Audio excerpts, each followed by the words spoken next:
여러분 이런 말씀을 혹시 많이 들어보셨을 것입니다. 사람은 쉽게 안 변한다.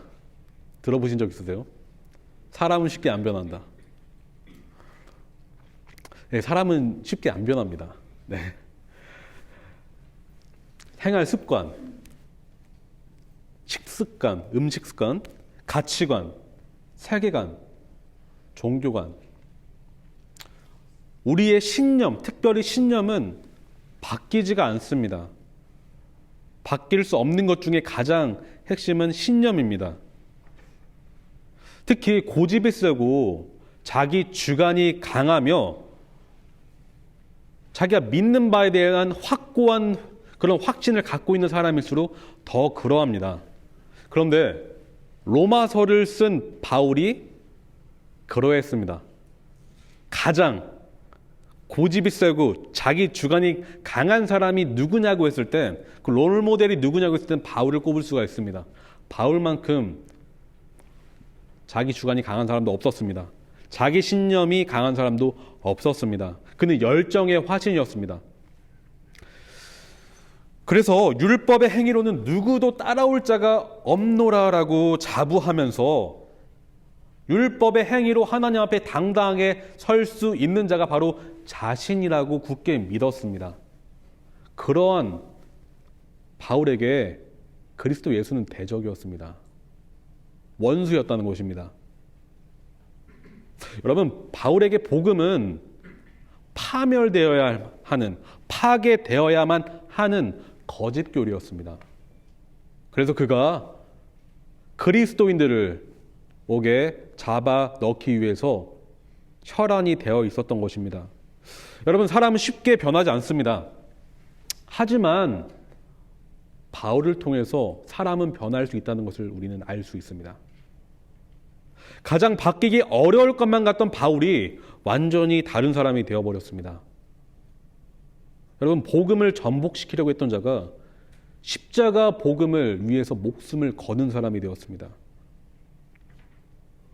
여러분, 하나님은 바울을 통해 사람이 바뀔 수 있다는 것을 가르치십니다.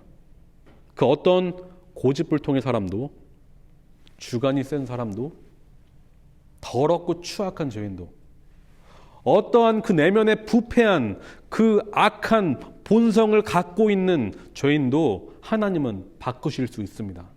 하나님은 그 자를 바꾸실 수 있습니다. 그리스도 예수를 원수로 여겼던 자의 입술에서 이런 고백이 흘러나옵니다. 우리 로마서 같이 보시겠습니다. 로마서 1장 1절부터 7절입니다. 로마서 1장 1절부터 7절입니다.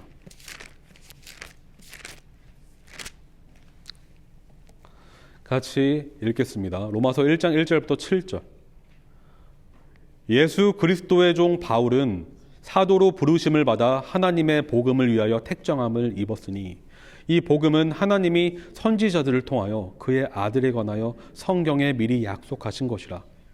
그의 아들에 관하여 말하면 육신으로는 다윗의 혈통에서 나셨고 성결의 영으로는 죽은 자들 가운데서 부활하사 능력으로 하나님의 아들로 선포되셨으니 곧 우리 주 예수 그리스도시니라.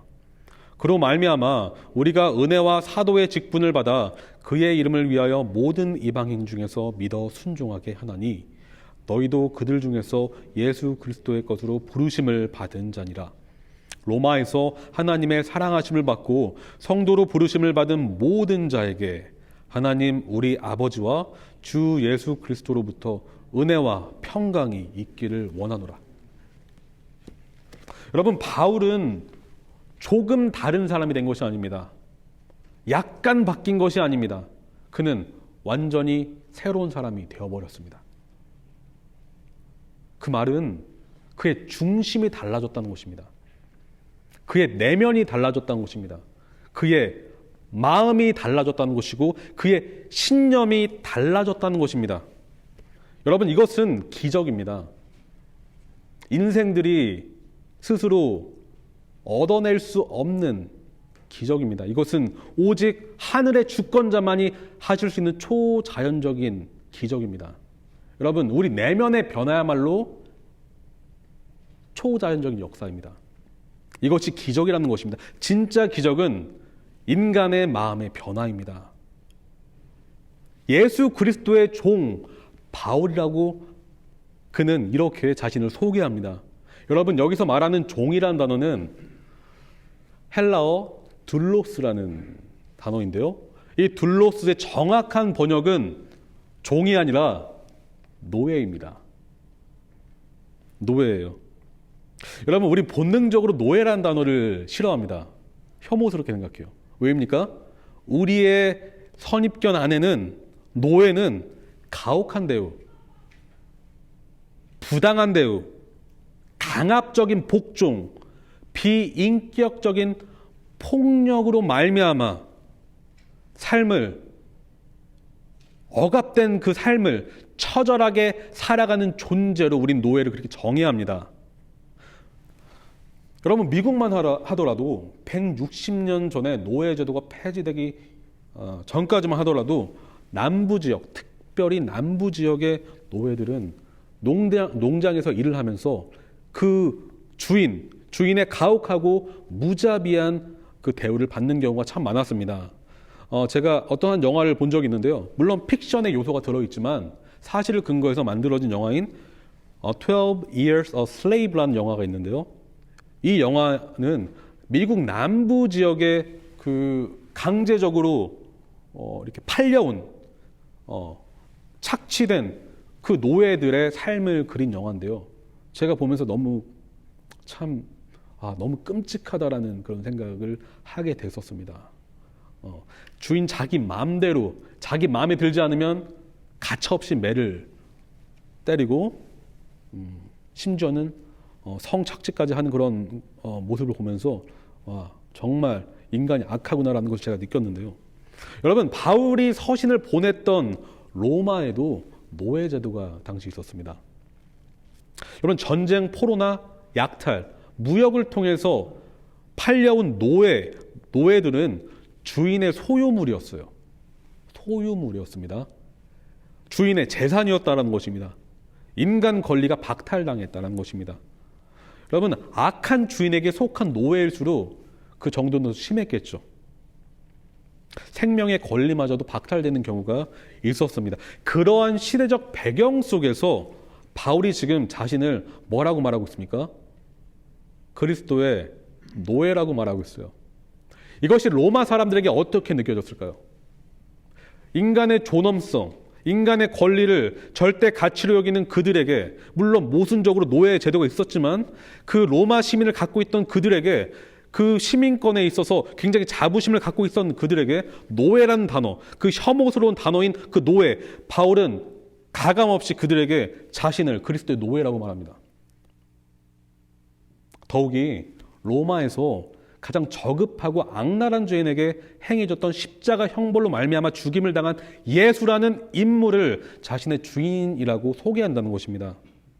하지만 여러분, 바울의 노예됨은 그의 부끄럽고 감추어야 할 신분이 아니라 그 영광스러운 신분이었습니다.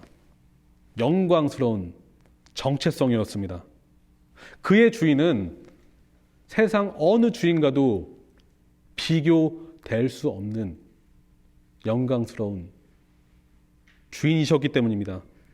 그의 주인은 자비와 인자와 긍휼과 사랑, 은혜의 원천이셨습니다. 그의 주인은 바울과 같은 반역자를 위해, 불순종하는 그 자녀 죄인을 위해 목숨을 바치신 분이었기 때문입니다.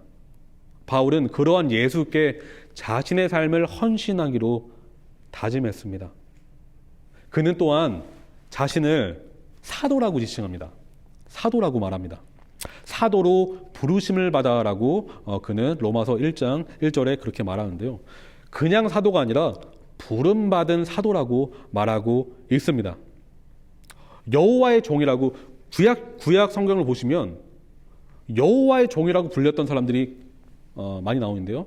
특별히 아브람, 모세, 여호수아, 다윗, 이사야와 같이 바울의 사도됨은 그가 스스로 택한 것이 아니라 하나님이 택하신, 하나님이 부르신 사도됨이었습니다. 그의 사도됨은 하나님으로부터 온 것이었습니다. 거부할 수 없고 가장 효과적인 부르심 때문에 바울은 율법주의라는 죄악의 길에서 돌이켜 복음의 길로 들어섰을 뿐만 아니라 복음을 위해 자신의 목숨을 바친 사도가 될 수 있었던 것입니다. 그의 사도됨은 하나님의 은혜였습니다. 여러분, 사도는 보냄을 받은 자라는 뜻입니다. 누군가가 보냈기 때문에 이제 사도가 누군가가 이제 보내는 사람을 사도라고 하는데, 한 나라를 대표해서 어떤 나라에 사절로 파견되는 그런 개념인 것입니다.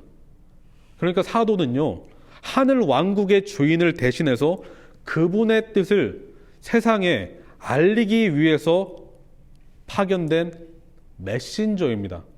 사도는 왕의 뜻을 전달하는 메신저입니다. 사도는 바울이 말하는 그의 사도됨은 그리스도의 복음을 전하기 위해서 자기 목숨마저도 아끼지 아니하는 그런 존재를 말하고 있습니다. 사도행전 20장 24절은 이렇게 말하고 있어요. 제가 읽겠습니다. 내가 달려갈 길과 주 예수께 받은 사명, 하나님의 은혜의 복음을 증언하는 일을 마치려 하면은 나의 생명조차 조금도 귀한 것을 여기지 아니하노라. 사도행전 20장 24절. 여러분, 그는 또한 자신을 복음을 위하여 택정함을 입은 자로 소개합니다. 자신을 복음을 위하여 택정함을 입었다. 여러분, 택정함을 입은 자라는 것은요, 구별된 자라는 뜻입니다. 따로 성별되었다, 구분되어졌다라는 것인데요, 그는 과거 바리새인이었어요. 여러분, 바리새인의 뜻이 무슨 뜻인지 아십니까? 영어로는 separatist입니다. 바리새인은 분리주의자라는 뜻이에요. 분리되었다는 뜻이에요. 근데 그가 과거에 분리주의자였던 그가 지금 자신을 뭐라고 말하고 있어요? 복음을 위하여 구별된 자라고 말하고 있어요. 좀 워드플레이 같기도 한데, 여러분, 분리주의자의 특징은, 이 시대의 종교주의자, 이 시대의 율법주의자의 특징은 자기 스스로 자신을 분리시킵니다. 나는 너랑 달라. 난 너보다 우등해. 난 너보다 고귀해. 난 너보다 뛰어나. 난 너보다 잘났어. 난 너보다 똑똑해. 난 너보다 의로워. 이 분리주의자는 자기 스스로 자신을 그렇게 정의합니다. 하지만 복음을 위하여 택정함을 입은 자는 하나님이 그를 구별시키십니다. 자신이 구별시키는 것이 아니라 하나님께서 구별시켜 주십니다. 그런 자는 반대의 삶을 삽니다. 나는 너보다 잘난 게 없어. 난 너보다 뛰어난 게 없어. 너가 나보다 귀해. 난 너보다 더 죄인이야. 나는 아무런 가치가 없어. 하지만 예수 그리스도만이 나의 모든 것 되시오.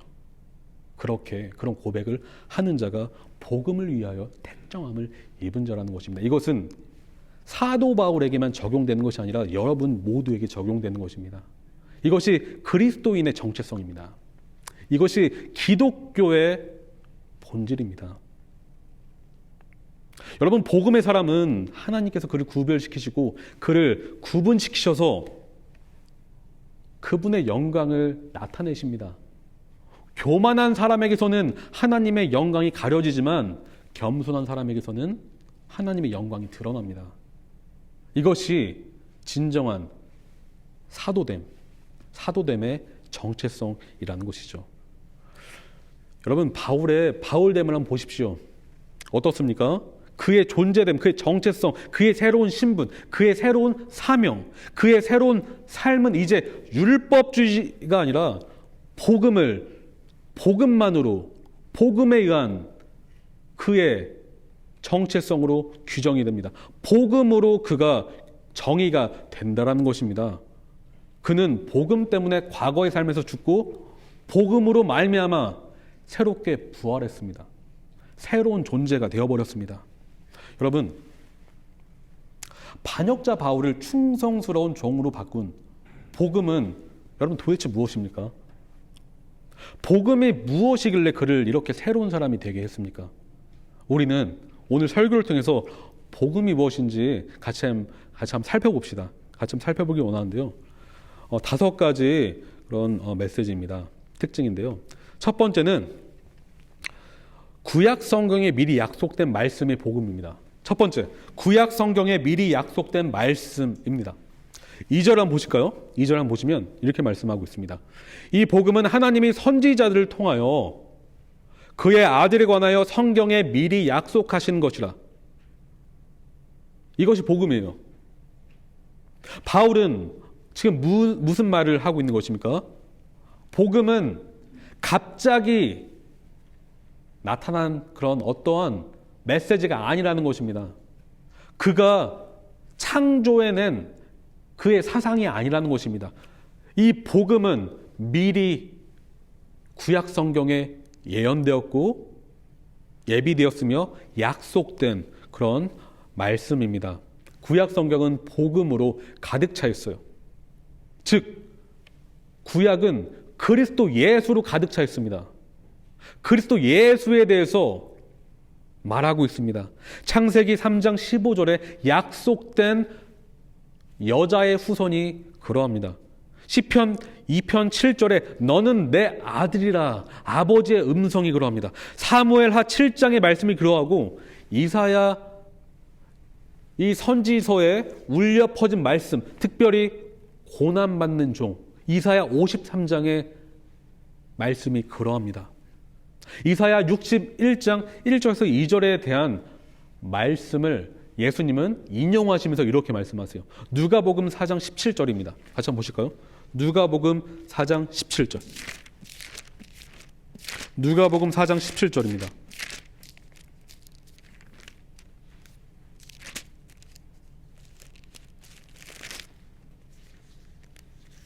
죄송합니다. 24장입니다. 누가복음 24장 17절. 누가복음 24장 17절.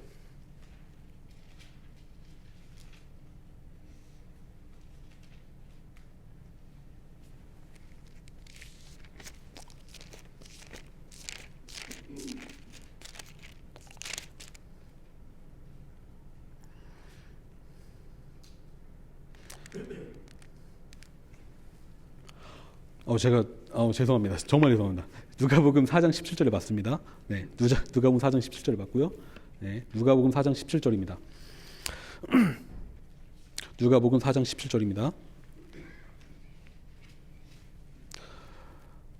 네, 자, 읽겠습니다. 선지자 이사야의 글을 드리거늘 책을 펴서 이렇게 기록된 데를 찾으시니 곧 주의 성령이 내게 임하셨으니 이는 가난한 자에게 복음을 전하게 하시려고 내게 기름을 부으시고 나를 보내사 포로된 자에게 자유를 눈먼 자에게 다시 보게 함을 전파하며 눌린 자를 자유롭게 하고 주의 은혜의 해를 전파하게 하려 하심이라 하였더니 책을 덮어 그 맡은 자에게 주시고 앉으시니 회당에 있는 자들이 다 주목하여 보더라. 이에 예수께서 그들에게 말씀하시되 이 글이 오늘 너희 귀에 응하였느니라 하시니 이사야 61장 1절에서 2절 말씀을 인용하시면서 이 말씀이 뭐라고 말씀하고 있습니까? 이 글이 오늘 너희에게 응하였더라. 여러분, 구약은 복된 소식을 예언하고 선포하며 약속을 한다고 한다면 신약은 그 복된 약속의 실체를 드러냈고 조명했으며 성취했습니다. 여러분, 그리스도의 부활을 의심했던 자들에게 부활하신 예수님은 찾아오셔서 이렇게 말씀하십니다. 누가복음 24장 25절에서 27절. 누가복음 24장 25절에서 27절. 누가복음 24장 25절에서 27절.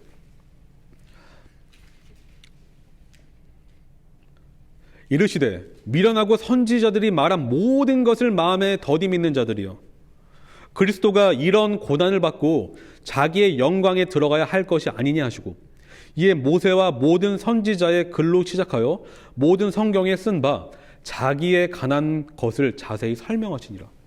누가복음 24장 44절에서 49절입니다. 44절에서 49절.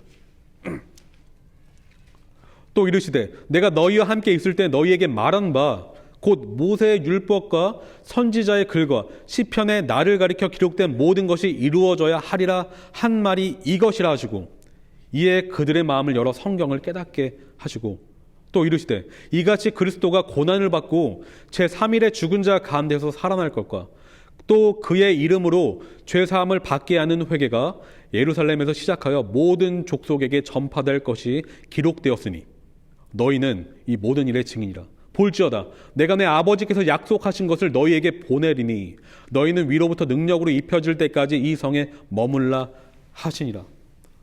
또한 바울은 고린도 교인들에게 복음의 약속이 그리스도 예수에 성취되었다는 사실을 또한 밝히고 있습니다.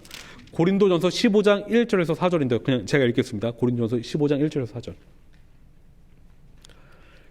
형제들아 내가 너희에게 전한 복음을 너희에게 알게 하노니 이는 너희가 받은 것이요 또 그 가운데 선 것이라. 너희가 만일 내가 전한 그 말을 굳게 지키고 헛되이 믿지 아니하였으면 그로 말미암아 구원을 받으리라. 내가 받은 것을 먼저 너희에게 전하였노니 이는 성경대로 그리스도께서 우리 죄를 위하여 죽으시고 장사 지낸 바 되셨다가 성경대로 사흘 만에 다시 살아나사. 여러분 무엇을 알 수 있습니까? 복음은 이미 구약에 약속된 말씀입니다. 여호와의 뜻이라는 것입니다. 아들 예수는 아버지의 뜻에 순종해서 십자가를 지신 것입니다. 제1위격 아버지, 제2위격 아들은 또한 제3위격 성령님은 십자가 사역 안에서 서로가 서로 연합돼 있으셨습니다. 그래서 우리가 나음을 얻을 수 있었던 것입니다. 두 번째, 복음은 예수 그리스도 그 자체입니다. 복음은 예수 그리스도 그 자체입니다. 예수 그리스도 자체인데요. 복된 소식은 역사적, 사실적, 구체적 내용으로 가득 차 있어요. 복음은 추상적이지 않다라고 말씀드렸어요. 제가 예전 설교 시간 때 복음은 역사적인 사실을 근거한다라고 말씀드렸습니다. 구체적인 사건을 근거한다라고 말씀드렸어요. 따라서 이 축복의 복된 그 내용, 이 축복의 내용은 그리스도 예수로 시작하고 그리스도 예수로 기결이 됩니다. 여러분 우리는 흔히요 기독교인을 이렇게 정해요. 교회에 출석하는 사람으로 정해야 할 때가 있습니다. 여러분 그것은 굉장히 잘못된 정의입니다. 기독교인은 교회에 출석하는 사람이 아닙니다. 그게 무슨 뜻입니까? 라고 이렇게 반문하실지 모르겠습니다. 이렇게 말씀드릴게요. 참된 기독교인이라면 교회에 모이기를 힘쓰고 하나님을 예배할 것입니다. 예배하지 않는 사람은 기독교인이 아닙니다. 하지만 교회를 다닌다고 해서 반드시 참된 천국 백성이라는 뜻은 아니라는 것입니다. 여러분 어느 교회든 어떤 교회이든지 간에 교회를 다니는 사람 중에 회심하지 않은 사람이 있습니다. 마음이 변화되지 않은 채 더 그럴듯한 순종의 행위를 내세워서 그리스도인으로 자신을 그렇게 정의하고 주장하는 사람들이 있습니다. 여러분 기독교인이라는 정체성은 교회 출석으로 정의되는 것이 아닙니다. 직분으로 정의되는 게 아닙니다. 성공적인 사역의 결과물로 정의되는 것이 아닙니다. 제가 어제 갈라디아서 모임 하면서요 제가 이렇게 말씀드렸어요. 목사라고 해서 저절로 크리스찬이 되는 게 아니라고 말씀드렸어요. 저도 포함됩니다. 여러분 제가 설교를 한다고 해서 제가 구원받는 게 아니에요. 여러분 참된 기독교인이냐 아니냐의 판단 기준은 내가 그리스도와 어떤 관계를 맺고 있느냐 거기에 달려있어요. 그것이 핵심입니다. 우리는 이 본질을 놓치면 안 됩니다. 기독교의 핵심은 그리스도와의 관계입니다. 그리스도와의 연합입니다. 그리스도와 내가 어떠한 그런 관계를 맺고 있느냐에 따라서 내가 기독교인이냐, 기독교인이 아니냐 갈라진다는 것이에요. 여러분, 복음의 그리스도 예수의 그분의 찬란한 영광에, 그분의 숭고한 그 희생적 사랑에, 이해할 수 없는 그 사랑에 자신의 죄를 참회하고 그리스도 예수를 구세주와 주인으로 영접하지 않았다면, 다시 말해 성령으로 회심하지 않았다면 어느 누구도 그리스도인이 될 수 없습니다. 여러분, 이 사실 믿으십니까? 제가 저번 설교에서 이런 말씀 드린 적이 있어요. 로마서는 이런 책입니다 라고 말씀드렸는데요, 전 로마서가 거룩한 자유에 관한 책이라고 말씀드렸어요. 여러분, 그런데 한번 생각해 보십시오. 거룩한 자유가 어디에서 출발합니까? 우리 자신에게서 나옵니까? 아니면 예수 그리스도의 십자가 그 복음에서 나옵니까? 거룩한 자유는 예수 그리스도의 것입니다. 그렇기 때문에 우리가 예수님과 연합하지 않는다면 거룩한 자유를 특권으로 누릴 수 없다는 것이에요. 로마서는 그것을 말하고 있습니다. 로마서는 예수님에 관한 책입니다. 예수님을 말하고 있습니다. 예수님이 누구이신가? 또한 저와 여러분에게 예수님은 누구이신가를 우리에게 질문해요. 여러분, 예수님은 여러분에게 누구이십니까?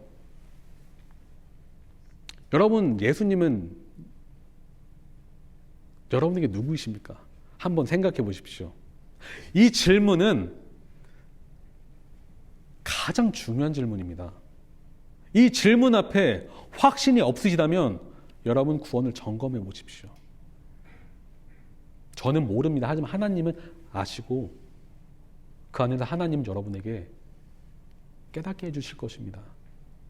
여러분, 예수님이 누구냐, 그리고 예수님이 여러분에게 누구이시냐라는 그 질문에 대해서 한번 스스로 한번 생각해 보십시오.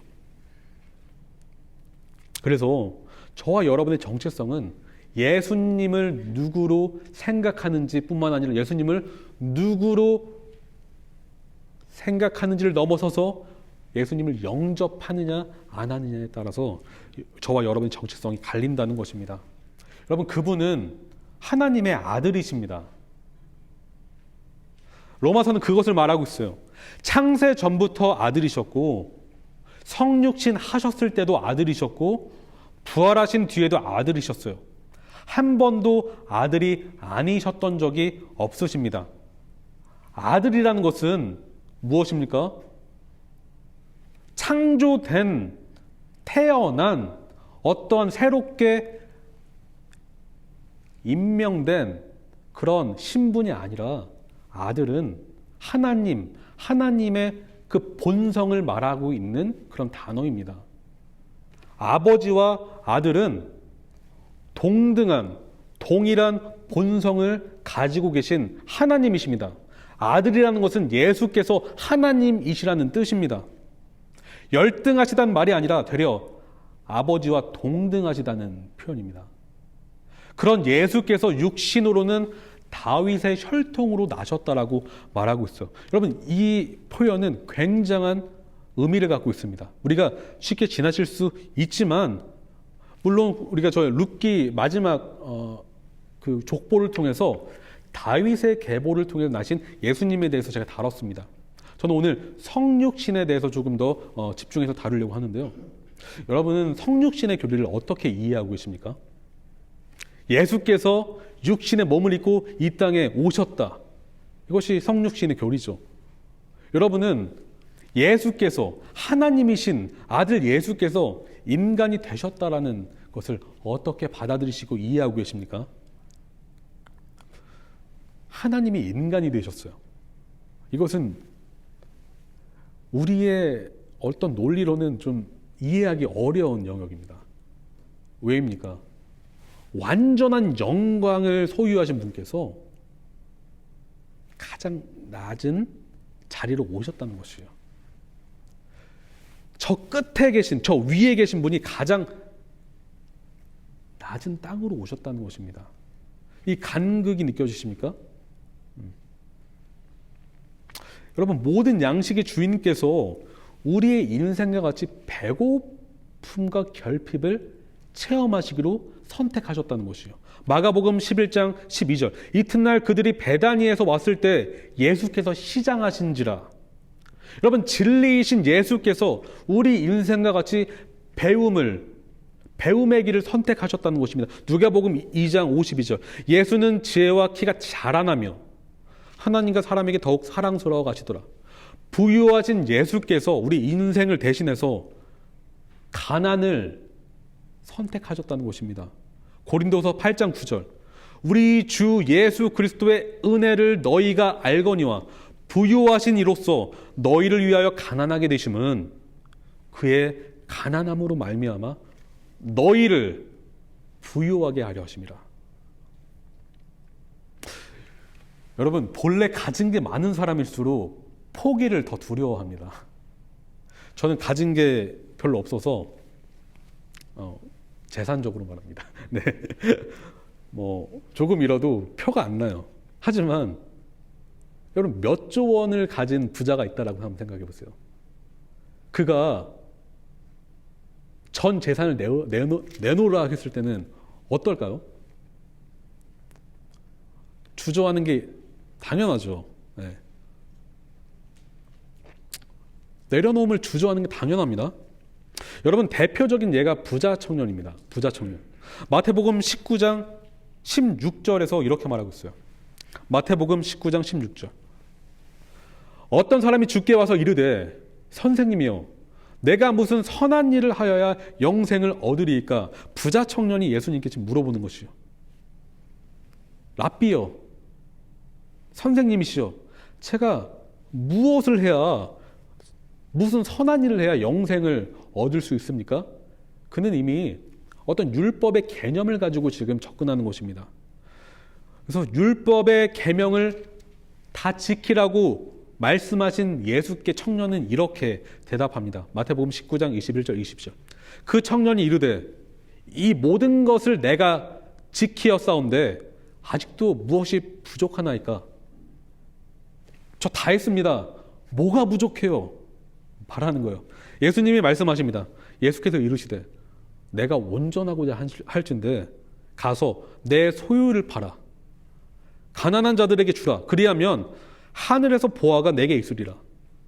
그리고 와서 나를 따르라 하시니 그 청년이 재물이 많음으로 이 말씀을 듣고 근심하며 가니라. 여러분, 이 말씀의 요점은 예수님을 따른다는 것은 자기의 것을 포기해야 한다는 것입니다.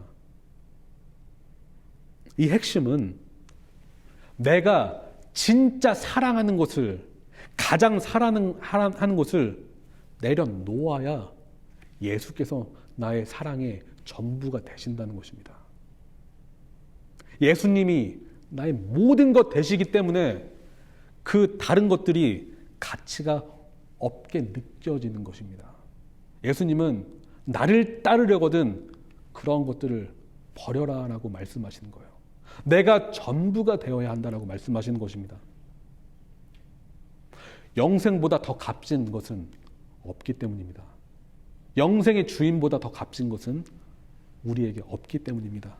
예수께서 부자 청년에게 이런 말씀을 하셨잖아요. 그런 예수께서는 부자 청년과는 다르게 대조적으로 영생을 죄인에게 선물로 주시기 위해 하늘의 영광을 잠시 내려놓고 이 땅에 오셨어요. 여러분, 이것이 성육신의 교리입니다. 부자 청년은 자기 재물을 팔아 가난한 자들을 도와주기를 거부했지만 예수님은 자기 목숨을 내놓으셨습니다. 자기 목숨을 바쳐 영적으로 가난한 자들의 생명이 되어주셨습니다. 그러나 성육신의 교리는 우리가 생각하는 것만큼 달콤하진 않아요. 왜입니까? 예수께서는 저와 여러분을 구원하시기 위해서 세상 권세자들에게 가장 천한 노예와 같이 취급을 당하셨습니다. 이것이 현실이었어요. 매맞고 침뱉음 당하시고 수치야 모욕, 말로 다할 수 없는 치욕을 당하셨습니다. 그는 가장 처절한 노예와 같이 취급당하셨어요. 왜입니까? 죄 왕국에 지배당하고 있는 죄 노예인 우리를 그 죄에서 해방시키기 위해서, 죄와 사망에서 우리를 해방시키기 위해서 그분께서 우리 대신 그러한 취급을 당하셨다는 것입니다. 이것이 성육신의 교리입니다.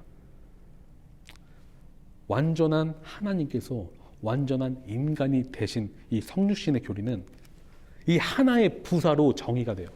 그것은 대신입니다. 대신. 그분은 우리를 대신하셨어요. 대신. 그 대신은 달콤한 대신이 아니라 그의 목숨을 내놓은 대신입니다. 목숨을 내놓은 것입니다. 여러분, 사랑이 부족하다라고 느껴지십니까? 어떨 때는 사랑이 어디 있습니까? 성육신의 교리를 한번 공부해 보십시오. 성육신이 무엇인지 한번 연구해 보십시오. 그 안에 사랑이 흘러나 넘칠 것입니다. 거기 안에 예수님의 사랑이 얼마나 위대한 것인지 여러분 알게 되실 것입니다. 그분 앞에 저절로 무릎 꿇게 되실 것입니다. 하지만 주님은 죽음에서 끝나신 분이 아니십니다. 만약에 예수님께서 죽음만 경험하셨다면 그분은 우리와 다를 게 전혀 없으십니다. 모든 인생에게 죽음은 필연적입니다. 왜냐? 죄 때문에. 예수님이 죄에서 부활하지 아니하셨다면 그분은 완전한 의인이 아니라 그냥 우리와 같은 죄인이셨다라는 뜻밖에 되지 않습니다. 하지만 예수님은 죽음에서 부활하셨습니다. 죽음에서 부활하셨습니다. 1장 4절 바울은 말합니다. 로마서 1장 4절. 성결의 영으로는 죽은 자들 가운데서 부활하사 능력으로 하나님의 아들로 선포되셨으니 곧 우리 주 예수 그리스도시니라. 여기서 성결의 영은 성령 하나님을 지칭합니다. 여러분, 예수님이 누구의 능력으로 지금 부활하셨다라고 말하고 있습니까? 성령의 능력으로 예수께서 죽음에서 부활하셨다라고 바울은 말하고 있습니다. 또한 그 능력으로 하나님의 아들로 선포되셨다라고 말하고 있습니다. 그런데 여기서 이 선포되었다, 정확히 번역하면 임명되었다라는 표현인데 이 해석에 대해서 좀 의견이 분분하지만 이 구절을 하나님께서 그 예수님께서 아들이 아니셨다가 아들로 임명되셨다라고 해석하면 그건 잘못된 해석입니다. 말씀드렸지만 아들이 아니셨던 적이 없기 때문에. 신학자 핸드릭스는 이렇게 말하는데요. 이 말씀은 부활 전에는 예수님이 주님이시자 그리스도가 아니었다는 뜻이 아니다. 그것은, 이 말은 그분의 고귀한 직분의 권세와 위엄과 영광이 이제 그 모든 광채를 발산하기 시작했다는 것이다. 다시 말해서 육신의 몸을 입고 계셨던 예수님은 그 무한하신 영광을 절제하셨고 숨기셨습니다. 하지만 부활 뒤에 영화로운 몸을 입으신 주님은 그 모든 영광을 드러내셨습니다. 여러분, 지금의 논의는 빌립보서 말씀에 잘 나타나 있는데 우리 같이 한번 보실게요. 빌립보서 2장 6절에서 11절입니다. 빌립보서 2장 6절에서 11절.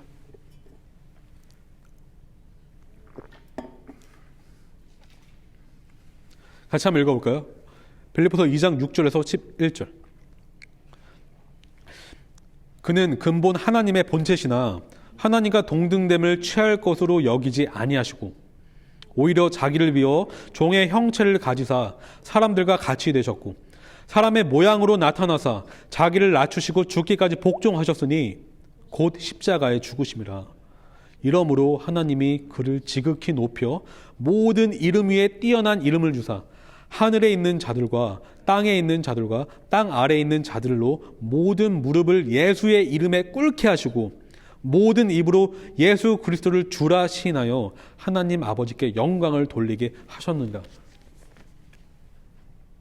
예수님의 영광은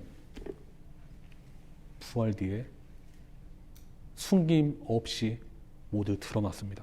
세 번째는 복음은 성령의 능력으로 충만합니다. 복음은 성령의 능력으로 충만합니다. 여러분, 바울은 로마서의 또 다른 주인공을 우리에게 제시하는데 그분은 바로 성령님이십니다. 로마서는 성령님에 대한 책이기도 합니다. 특별히 로마서 8장은 성령님에 대해서 집중적으로 논증하고 논의를 하는데 그분을 바울은 이미 1장 4절에서 제시하고 있다는 것이요. 성결의 영으로는 죽은 자들 가운데서 부활하사. 여러분, 제가 한번 질문해 보겠습니다. 여러분, 어떻게 무가 유로 바뀔 수 있을까요? 무엇으로 말이죠? 어떻게 진공이 물질로 바뀔 수 있을까요? 어떻게 죽음이 생명으로 바뀔 수 있을까요? 어떻게 사망이 영생으로 바뀔 수 있으며 죄가 거룩에 삼킨 바 될 수 있을까요? 오직 성령의 능력으로 이 모든 게 가능합니다. 거룩하신 영의 능력만이 영적 변화를 이룰 수가 있습니다. 여러분, 예수께서 성령의 능력으로 부활하셨다면 저와 여러분도 성령의 능력으로만 부활할 수 있습니다. 성령의 능력으로만 죄를 이길 수 있고 성령의 능력으로만 성화할 수 있습니다. 거룩해질 수 있습니다. 여러분은 성령님을 어떻게 생각하십니까? 성령의 능력에 대해서 어떻게 이해하고 계시며 성령의 능력을 여러분은 어떤 시각으로 바라보고 계십니까? 다시 말해서 성령의 능력을 갈구하고 계십니까? 강구하고 계십니까? 원하고 계십니까? 여러분, 죽은 사람은 아무것도 할 수 없습니다. 논리적으로 당연하죠. 여러분, 죽은 사람이 할 수 있는 게 있을까요? 없습니다. 가장 기본적인 것인 몸을 일으켜 세울 수도 없습니다. 죽은 사람은 아무것도 할 수 없어요. 눈을 깜빡일 수도 없습니다. 마찬가지로 영적으로 죽은 사람은 스스로 할 수 있는 게, 영적으로 할 수 있는 게 아무것도 없어요. 스스로. 영적으로 죽은 자는 스스로 죄를 자각할 수 없으며 의를 갈구할 수 없으며 부활의 소망을 품을 수가 없습니다. 다시 말해서 오직 성령의 능력으로만 죽음에서 부활할 수 있습니다. 여러분이 죽음에서 부활할 수 있는 것은 성령 때문입니다. 다시 말해서 우리가 죄에서 멀어져서 죄를 회개하고 죄와 분리되는, 또한 그리스도께 나아갈 수 있는 것 또한 성령의 능력을 통해서 가능한 것입니다. 여러분의 능력이 아닌 것이에요. 여러분은 성령의 능력을 의존하고 계십니까? 진정으로 성령님 없이는 안 된다라고 고백하고 계십니까? 그래서 성령을 더 의지하기 위해서 성경을 보십니까? 성령을 의지하기 위해서 기도로 나아가십니까? 그 거룩한 구별된 성도와 교제를 사모하십니까? 이 모든 것들이 성령의 능력과 결부가 되어 있습니다.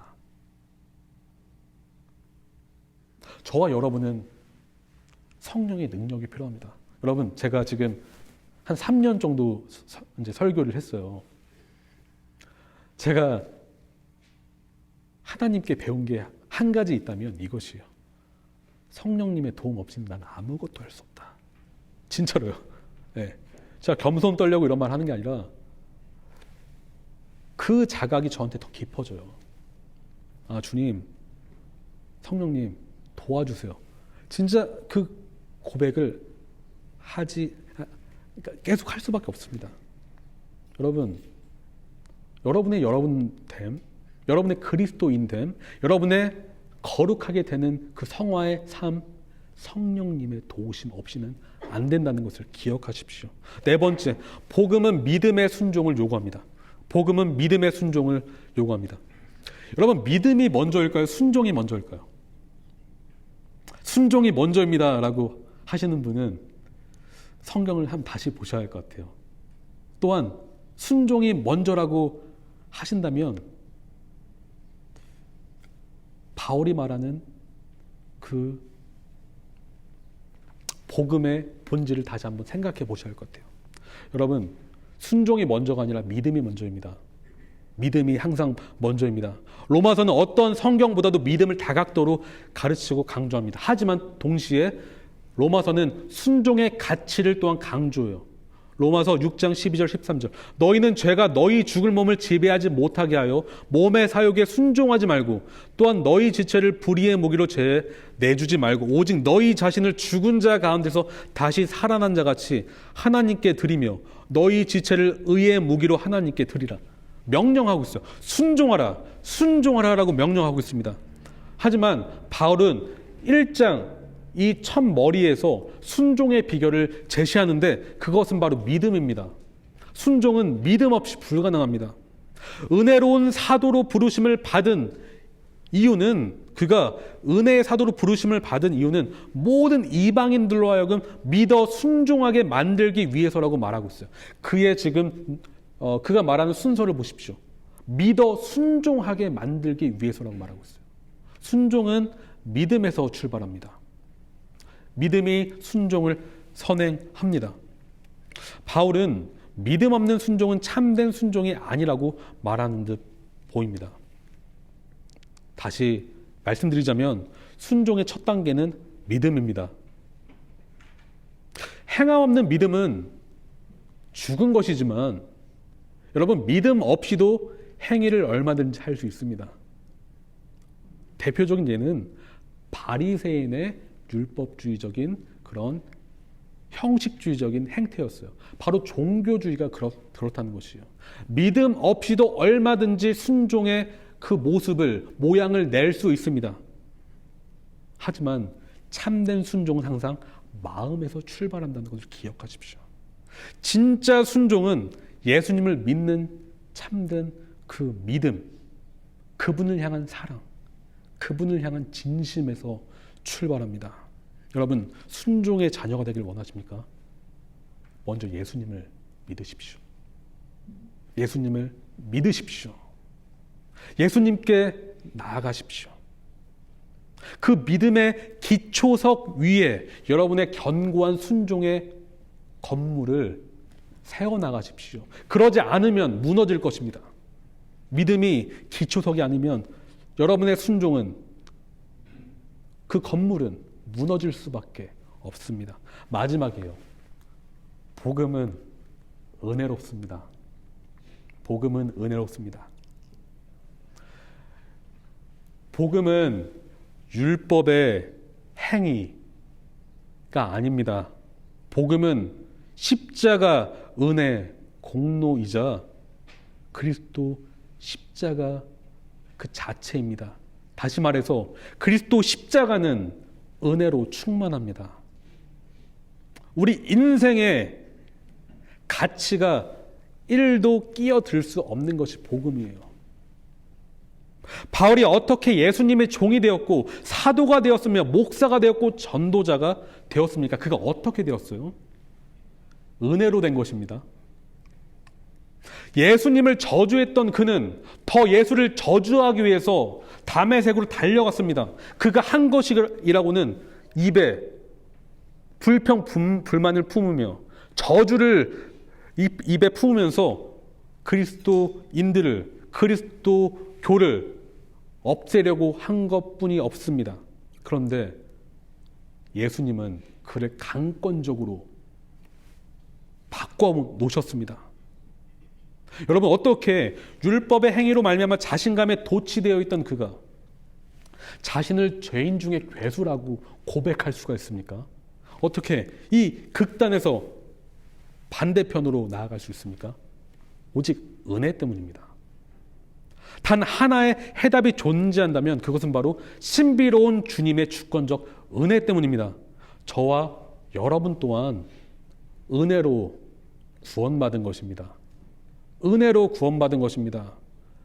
거기엔 여러분의 열심이 1도 들어갈 수가 없어요. 로마서 1장 6절에서 7절.